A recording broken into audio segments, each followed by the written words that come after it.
So, ayun na nga. Marami akong naririnig tungkol dito sa ChatGPT. Kasi maraming tumatakbo dito 'pag may mga tanong, gano'n.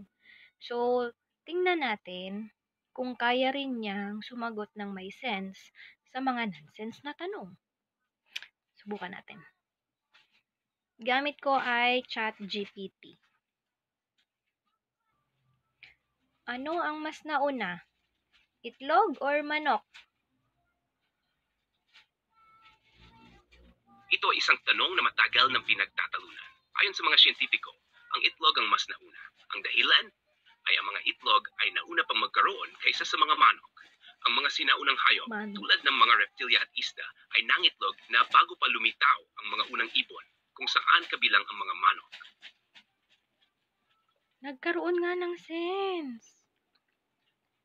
So, may mga reptilian, ano ba yun? O, yun. So, nasagot na yung mga tanong natin.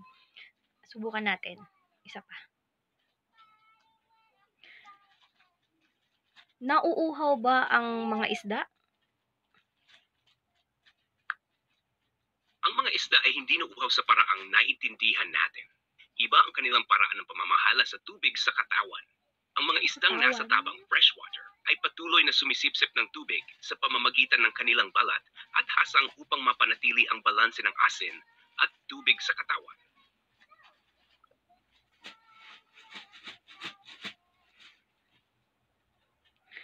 So, paano nauuhaw ang isda?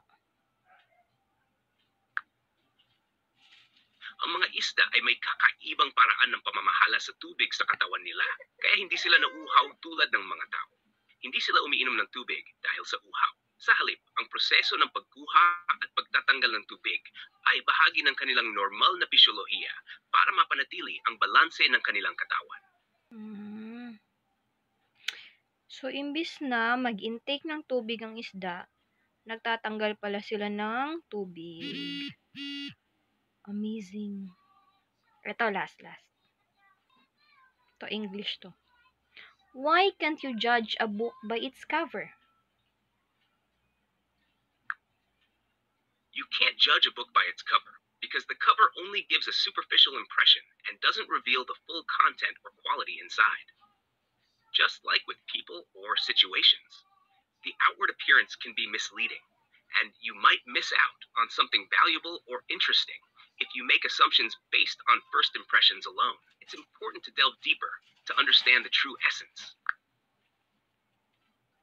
In fairness. Okay.